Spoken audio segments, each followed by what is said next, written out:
अली सादी, हेलो। हाँ जी अली, आप ऑनलाइन हैं? जी हेलो, जी हेलो, आवाज आ रही है आपको? आ रही है जी आवाज। क्या हाल है जी आपके, कैसे हैं आप? जी जी ठीक, बिल्कुल। आप कैसे हैं? आप सुने ठीक है? मैं ठीक हूँ। नहीं, अच्छा, क्या मुझे बात करेंगे आप? मुझे आपसे ये पूछना था कि मेरी भी ह्यूमन बीइंग से एक लाइव स्ट्रीम हुई थी, तो उसमें हम बात कर रहे थे कि कॉन्सेप्ट ऑफ हेवन और हेल जो है, ये हाँ जी। इज इट लिंक्ड विद दीन में जबरदस्ती? आपका भी ये ख्याल है? नहीं मतलब आपने क्वेश्चन को जरा थोड़ा क्लैरिफाई करें, मुझे अब जी जी, समझ नहीं आई कि जैसे दीन में बोलते हैं कि जबरदस्ती से कैसे। जी, एक एक क्लेम ये है कि दीन में कोई जबरदस्ती नहीं है। बाय डिफॉल्ट मैं इस्लाम की बात कर रहा हूँ कि दीन में कोई जबरदस्ती नहीं है। Hmm, at the same hmm. Time जन्नत और जहन्नम का भी कॉन्सेप्ट है, और आप किसी भी चीज को रिवॉर्ड और पनिशमेंट से लिंक करेंगे तो वो ऑटोमेटिकली जबरदस्ती हो जाती है। आप एग्री करते हैं इस बात से? जन्नत और जहन्नम से लिंक करेंगे तो मतलब अब इसको आप मतलब ये ओपिनियन की नहीं, बात है कि कोई माने। वो ये कह रहे हैं हाँ, गालिब, वो ये कह रहे हैं कि जो कुरान की आयत है ना, ला इकराह फिद्दीन की, यानी दीन में कोई हाँ मैं जबरदस्ती समझ, नहीं है। हाँ तो समझ उसके गया। बाद वो ये कहना चाह रहे हैं कि आपने ऐसे अमाल कह दिए या ऐसे डीड्स कह दिए, एक को करने की वजह से आप जन्नत में जाएंगे, हाँ, एक को करने की वजह से आप हाँ, जहन्नुम में जाएंगे। तो ये एक तरह की जबरदस्ती ही हो गई, क्योंकि हर इंसान जो है वो फितरतन जो है वो जी ग्रीड की तरफ जाता है, या फिर वो फेयर से बचता है। तो उसे जहन्नुम से बचने के लिए एक ही चॉइस मिलती है कि जी वो जिस भी मजहब में काम कर रहा है या जिस मजहब का भी जी मानने वाला है, उसी के दिए गए असूलों पे वो चले। तो ये एक तरह की जबरदस्ती ही है। जी हाँ मैं आप उसे जबरदस्ती कह सकते हैं, मगर जो आप वो कह रहे हैं ना कि ये इसको मेरा उसमें मेरा जो उनसे बात हुई थी वो अ, इस बात पे थोड़ा कंसिस्टेंट थे कि ये कोई भी चीज अगर बच्चे को बोलें स्कूल जाओ तो ट्रॉफी मिलेगी, नहीं जाओगे तो थप्पड़ पड़ेगा। तो चॉइस तो आखिर में आप पे छोड़ दी, लेकिन वो पनिशमेंट और रिवॉर्ड की वजह से वो चीज जबरदस्ती हो गई। मेरा लेकिन उनसे ये, मैं सिर्फ आपका पॉइंट ऑफ व्यू जानना चाह रहा था, मैं देखना चाह रहा था आर लाइक आप लोग इस बात पे क्या वो सेम पेज पे हैं या थोड़ा स्पेक्ट्रम है? तो आई थिंक स्पेक्ट्रम है, क्योंकि मैं भी उनसे ये बोल रहा था कि वंस कोई चीज आप पे छोड़ दी गई हो, एट दैट मोमेंट वो जबरदस्ती नहीं रहती, रिगार्डलेस ऑफ बाद में रिवॉर्ड हो या पनिशमेंट हो। मेरा उनसे ये कहना था। बेसिकली मैं समझता हूं कि ये एक अब्यूज जरूर है कि एक बच्चे को आप इस बात पे यकीन दिलवा दें कि उसके पास अगर वो अच्छा काम नहीं करेगा तो वो जहन्नम में जाएगा। मैं समझता हूं कि मजहब जो है ना वो वॉलेंटरी वॉलेंटरी गुड को और वॉलेंटरी गुड को डिस्करेज करता है, ठीक है, एक लिहाज से। अच्छा। मगर स्ट्रिक्ट ईवल को वो जो है ना इन्फोर्स कर देता फिर, क्योंकि जैसे अब सिंपल बात है कि अगर फर्ज करें कि जी मजहब कह रहा है कि काफिर की मदद नहीं कर सकता मुसलमान, या मुसलमान और काफिर दोस्त नहीं हो सकते, यहाँ कोई और है जी वो ये मान रहा है कि जी जैसे ये कार्मा का कॉन्सेप्ट है, हिंदुइज्म मानते हैं कि जी ये अगले जन्म में जो इस जन्म में करोगे वो अगले जन्म में मिलेगा। तो ये जो चीजें हैं ना, मैं समझता हूं कि एक लिहाज से इंसान के ऊपर मेंटल टॉर्चर जरूर है, क्योंकि होता क्या है कि एम्पथेटिक चीजों की तरफ से भी लोग डिस्करेज हो जाते हैं। सही। मजहब की जो डेफिनेशन है गुड और इवल की, उसके बारे में एक बड़ी कॉम्प्लिकेटेड चीज है। वो ये आगे देखें,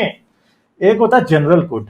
जनरल गुड जो होता है ना वो सबको पता ही होता है, और बेसिकली कोई भी रिलीजन अगर अपनी मोरालिटी में अच्छाई की या गुड की डेफिनेशन लेके आता है, वो जो है ना वो डेफिनेशन, अगर वो डेफिनेशन जो है ना हमेशा यूनिवर्सल गुड की डेफिनेशन के साथ क्लैश ही करती है। कभी भी ऐसा नहीं होता कि वो क्लैश ना करे। और जो जनरल गुड है वो हर इंसान को खुद में पता होता है कि कोई जानवर है भूखा मार रहा है, कोई इंसान है भूखा मार रहा है, कोई तकलीफ में है, ये इंसान को फील खुद से होता है, क्योंकि इंसान के पास बायोलॉजिकल जो है ना ब्रेन में न्यूरॉन्स का नेटवर्क मौजूद है जो कि दूसरे की पेन फील कर सकता है। मगर मजहब की जो एक एक चीज है, जैसे अभी पिछले वीक मेरे पास एक कॉलर आया और उन्होंने ये बात की कि उनका एक दोस्त है जो कि जो है ना ऑपरेशन के दौरान, बाईपास ऑपरेशन के दौरान जो आर्टिफिशियल हार्ट की मशीन लगाई हुई होती है वो ऑपरेट करता है। اور وہ یہ پوچھ رہا تھا کہ بھائی میرا ہر بار جمعہ رہ جاتا ہے, جمعے کی نماز میری رہ جاتی ہے کیونکہ میں وہ مشین آپریٹ کر رہا ہوتا ہوں. تو اب دیکھیں کہ اگر وہ انسان کو آپ انسانی موریلٹی پہ چھوڑ دیتے, جنرل موریلٹی پہ, تو وہ سمجھتا کہ مجھے کسی جمعے کی ضرورت نہیں ہے. ٹھیک ہے, مگر کیا ہو رہا ہے یہاں پہ کہ وہ جو دنیا کا سب سے نیک کام ہے, یہاں اس کی جو رسپانسبلٹی ہے اتنی امپورٹنٹ, اس رسپانسبلٹی سے زیادہ امپورٹنٹ وہ جمعے کی نماز کو سمجھ رہا ہے, اور اس کو یہ ڈر پڑا کہ میری نمازیں چھوٹ رہی ہیں. ٹھیک ہے, تو ایک بات ہے, جی کنٹینیو کریں. ایک بات ہے کہ اس کی جو گڈ کی ڈیفینیشن ہے وہ جو جنرل ہیومن نیچر کے اندر جو ایک گڈ موریلٹی کی ڈیفینیشن ہے اس سے کلیش کر رہی ہے, اور وہ ایک بڑی پرابلم کا شکار ہے. تو پھر جب یہ کہتے ہیں نا لا اکراہ فی دین, کہ جی دین میں کوئی جبر نہیں ہے, تو پرابلم یہ ہے کہ دین جب یہ کہتا ہے کہ آپ نمازیں نہیں چھوڑ سکتے, جیسے کل ایک ویڈیو میں نے دیکھی جس کے اندر مولوی یہ کہہ رہا تھا کہ کوئی چائلڈ ریپسٹ ہے نا, وہ بھی اگر 5 وقت کی نماز پڑھ رہا ہے تو وہ اس بندے سے اچھا ہے جو کہ چائلڈ ریپسٹ نہیں ہے اور 5 وقت کی نماز نہیں پڑھتا. ٹھیک ہے, مولوی یہ کہہ رہا تھا. تو ایک بڑا سٹارک کلیش آپ کو نظر آتا ہے کہ مذہب جو ایک جنرل ہائرارکی ہے گڈ کی, اس کو توڑ رہا ہے ٹوٹلی. وہ سب سے اوپر عبادتیں اور خدا کو پوجنا اور انسان کے ساتھ کرنے کو وہ بڑی پیچھے رکھ رہا ہے. ٹھیک ہے, اب حج کرنے جاتے ہیں, حج کرنے پہ لاکھوں روپیہ لگتا ہے, وہی لاکھوں روپیہ آپ کسی غریب کو دے دیں تو ہو سکتا ہے وہ کوئی بزنس اسٹیبلش کر لے, وہ کوئی اس کا کوئی بچہ بیمار مر رہا ہے, لوگ اس پہ نہیں خرچتے, لوگ چیریٹیبل کام نہیں کرتے, لوگ حج کرنے جا رہے ہیں, اربوں کو پیسے کی زیادہ ضرورت ہے. تو ایک لحاظ سے میں سمجھتا ہوں کہ مذہب کا جو ڈیفینیشن آف گڈ ہے نا, وہ بھی ہمیشہ ایک بلیک میلنگ کرتی ہے انسان کی, اور عام طور پہ ان دا اینڈ مذہب بھی تو ایک بزنس ہی ہے نا. تو پھر کیا ہوتا ہے کہ جیب میں بھرنی جن کی ہیں وہ ہمیشہ وہاں پہ آ جاتے ہیں لے کے چیزوں کو جہاں پہ ان کی جیب میں بھر رہی ہیں, کہ حج کرنے آ جاؤ, عمرہ کرنے آ جاؤ, نماز پڑھو, مسجد میں چندہ ڈالو. وہ یہ نہیں دیکھیں گے کہ جی کینسر تھیلیسیمیا پہ بچوں کو خون نہیں لوگ دیتے پاکستان میں. تو ان دا اینڈ میں سمجھتا ہوں کہ یہ اصل میں لوگوں کو سائیکولوجیکلی جو ہے نا وہ موڈیفائی کر دیتا ہے مذہب. تو اس میں آپ نے ڈیفینیٹلی پھر وہ موریلٹی پہ جائیں گے تو بات تھوڑی لمبی ہو جائے گی, اور آپ کو دوسری بھی کالز لینی ہیں. تو میں شارٹ میں یہی اخذ کروں گا کہ جو پہلی بات آپ نے بولی, جو جن کا اتنا امپورٹنٹ کام سرجری کے دوران تھا, ان کا سوال اپنی جگہ, ان کو جواب بھی یہی آنا تھا کہ امپورٹنٹ وہی ہے اگر ان کی جاب اس طرح کی ہے. لیکن دوسری بات یہ میں یہی اس سے اخذ کرتا ہوں کہ کانسیپٹ آف ہیون اور ہیل جو ہے وہ اٹ ڈز ناٹ مین کہ کوئی بھی چیز زبردستی ہے, کیونکہ وہ at the end of the day پھر آپ پہ چھوڑی بھی ہے, اور یہ ڈیپینڈ انڈیویجول کرتا پہ ہے ڈیپینڈ کرتا ہے نا, یہ انڈیویجول پہ ڈیپینڈ کرتا ہے نا. کچھ لوگ ہیں وہ اس کو 100% مانیں گے اور وہ واقعی اس سے فورس بھی ہو رہے ہیں, کچھ ایسے ہیں جو اسے اگنور کرتے ہیں. ٹھیک ہے, پرابلم یہ ہے کہ یہ انسان پہ ڈیپینڈ کرتا ہے کہ انسان اس کو کتنا اسٹرکٹلی انفورس کرتا ہے. اگر وہ یہ سمجھتا ہے کہ اس نے ایک بھی روزہ چھوڑا, ایک بھی نماز چھوڑی, وہ جہنم میں جا رہا ہے, اور وہ اس بات کو بہت اسٹرانگلی بلیو کر رہا ہے.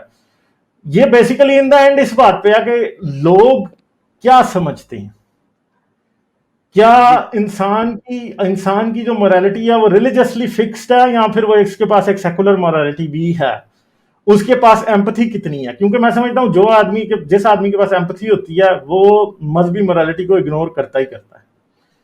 سب سے جو مین امپورٹنٹ بات ہے, اور ایمپتھیٹک ہونا بیسیکلی اب تو سائنس سے ثابت ہے کہ ایک ہیلدی مائنڈ کی یار پہچان ہے. غالب مختصر میں اگر کہوں تو آپ ایک سوال کا جواب خود ہی دے سکتے ہیں, آپ کا مجھے نہیں پتا کیا نام ہے, can we be good without God or not. تو اس کا میں نے کسی کا پڑھا ہوا ہے کہ جی جو اچھا آدمی ہے, جس نے اچھے کام کرنے ہیں, وہ مذہب کی موجودگی میں یا مذہب کی عدم موجودگی میں بھی اچھے کام کرے گا. لیکن آپ کو مذہب چاہیے اچھے کسی برے کام کو اچھا کر کے دکھانے کے لیے آپ کو مذہب کی ضرورت پڑتی ہے. بالکل. لیکن کس کے لیے کیا اچھا ہے, کس کے لیے کیا برا, تو پھر وہ آپ کی سوشل سوسائٹی ڈیسائیڈ کرتی ہے, آپ کی سوسائٹی کے قوانین ڈیسائیڈ کرتے ہیں, آپ کے جو سوشل فیبرک ہے سوسائٹی کا وہ آپ کو بتاتا ہے کہ جی کہاں پہ کیا کام کرنا اچھا ہے اور کہاں پہ کون سا کام کرنا اچھا نہیں ہے. انسان اس قدر ہو چکا ہوا ہے کہ he or she can decide for him or herself. تو جو سوسائٹی نے اپنے لیے ایک کانسٹرکٹ بنا لیا ہے اچھے اور برے کا, That is the deciding and that factor. keep on changing as well, right? With the passage of time, with the evolution, it keeps on changing and it keeps on improving. Okay, तो कोई ऐसा time आएगा मतलब you know going down the road कि आज अगर कोई चीज बुरी है वो अच्छी हो जाए? हो सकता है ठीक है, तो ठीक है, नो प्रॉब्लम। जैसे आप मतलब अभी मैं आपको जी। एग्जांपल देता हूँ कि आप आज जिस चीज को अच्छा कह रहे हैं, अभी जो हिंदुस्तान पाकिस्तान है या जहाँ पे अब्राहमिक रिलीजन के ज्यादा मानने वाले हैं, मतलब कुछ यूरोप को छोड़ के, वहाँ पे जो सगे कजन्स हैं उनके साथ जो है वो शादी करना है समझा जाता है, बल्कि उसे अच्छा समझा जाता है ना। लेकिन अब वेस्ट में जो क्रिश्चियंस भी हैं या दूसरे भी आगे हुए हैं, वो इसको मायूब समझते हैं और इसको इंसेस्ट की ही दूसरी फॉर्म समझते हैं।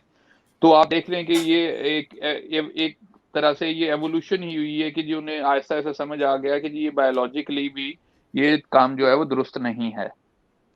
जी जी, मतलब यू नो मैं समझ गया आपकी बात, वो फिर सब्जेक्टिव होने पे बात आ जाएगी, लेकिन मुझे मेन नहीं, पॉइंट इसमें आप जो है ना नेटशे की जो किताब जो है वो आप पढ़ लें, वो जिसपे वो कहते हैं God dead but when one gives up the Christian faith, one pulls the right to the Christian morality out from under one's feet. इसमें वो कहते हैं कि morality does not require religious tenets. So simply ठीक है, सही है। There is no definite answer to this कि आप ये कह सकेंगे जी क्या हेवन और हेल का कॉन्सेप्ट जो है वो आपको फोर्स करता है, वो इकरा है या नहीं है। तो ये that depends on a person कितना मान रहा है मजहब को, कितना नहीं मान रहा। बस हाँ, वो मानने पे है, ये डेफिनेट नहीं है। बस मैं भी बस ये आपके पे पॉइंट ऑफ व्यू जानना चाह रहा था। बहरहाल थैंक यू और have a good day guys. चलो ठीक है, थैंक यू, ओके।